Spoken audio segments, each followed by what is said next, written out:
Episode 7 of House of the Dragon has two genuinely good storylines. Aegon standing in the woods, screaming his name, his dragon coming back to life. You couldn't help but root for him in that moment.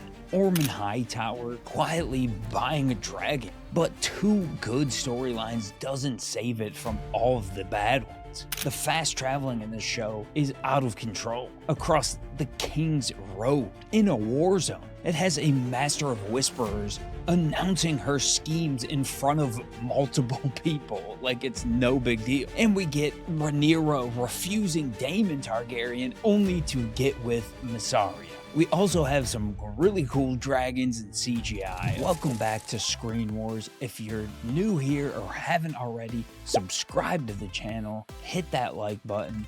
So let's start with the funniest storyline in this episode. And it's not meant to be funny at all. Alicent leaves King's Landing and arrives at Harrenhal on foot through the middle of one of the largest civil wars in Westeros history. The King's Road is supposed to be so dangerous that even the show mentions how dangerous it is earlier in the show. And then the woman who has one of the most recognizable faces in all of Westeros, the woman who used to be queen not that long ago, not even dressed like she was trying to blend in. She might as well have been carrying the Hightower banner. And that's the thing about season 3's relationship to travel.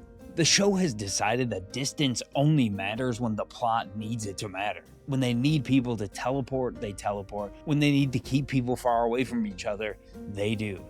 And instantly, when she appeared in front of Aemon the first time, I was like, oh my god, how did she get there so fast? And then when it turned out to be a figment of Aemon's imagination, I was like, thank God. That would have been crazy that she got there so fast. And then the next scene, she just appears anyway. And I get they are nearing the end of the season. This is the second to last episode in the season, so you have to push things along, but it makes the world feel so much smaller than it should be. It gets even worse from there. Alicent is introduced to Alys Rivers as a maester and a lady. A maester, keep that in mind. Then Alicent poisons her own son with spiced wine. That's pretty dark, it's dramatic, that's a crazy thing to do. But the thing that makes it fall apart is that she immediately leaves, doesn't confirm that he's actually dead, and she's walking back out onto that same King's Road that she came from, with no escort this time. I'm sure that she has some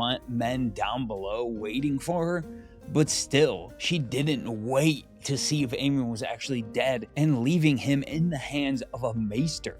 He literally introduces her as a maester. And obviously we know that she's more than that. She's a witch and is going to heal his poison instantly. She even calls him an idiot for trusting his mother. So the result of Alicent's arc in this episode is she survived an impossible journey to Harrenhal. She accomplished absolutely nothing and will probably survive the journey back, no problem. What are they doing with this character at this point? And here's the structural rot underneath it all, and it goes way beyond Alicent. Early Game of Thrones and even season 1 of this show understood that the most dangerous conversations in Westeros are the ones where nobody actually says what they mean. Varys and Littlefinger testing each other. They actually respected that the audience was smart enough to understand what was going on. Mysaria's entire function in this episode is to announce her plans to the audience, basically, and to have lesbian sex.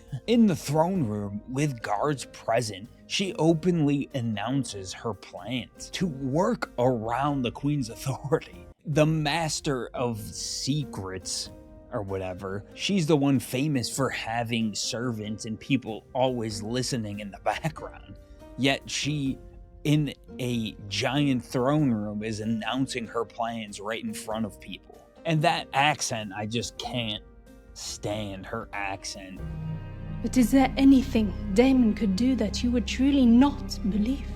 And, I mean, even the actress's acting, if that is a fake accent, it's the worst accent I've ever heard in my entire life.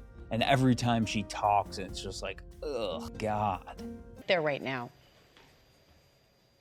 Yes, I have. It is, I guess, like everywhere else, very different to what it's usually like.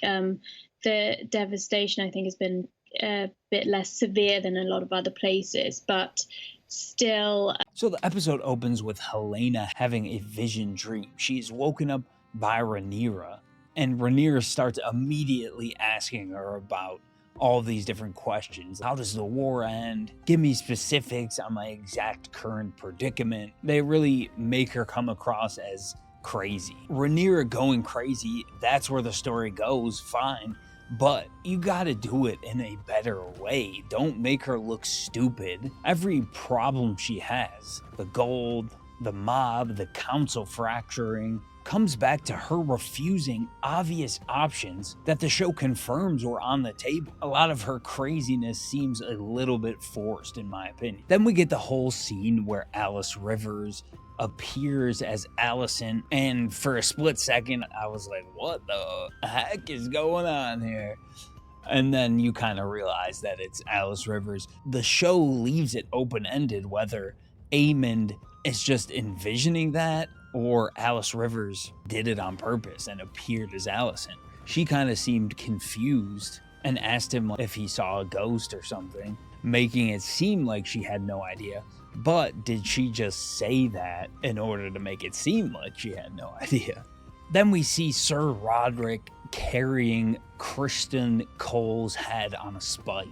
It's Daemon, everything is Daemon. And then the Aegon storyline, where this storyline is legitimately good television. Aegon, Tylan, and Larys are caught between a marching army and nowhere to run. And the character work actually does land, and the acting was good. Tylan Lannister, a guy who started this series as a pampered, disposable second son, has completely or versions of what's to come.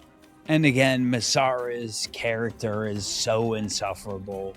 I knew as soon as she stood right as next week, the battle they've been dangling for half a season, and I genuinely hope it delivers, because Aegon and his ruined dragon have earned a worthy finale.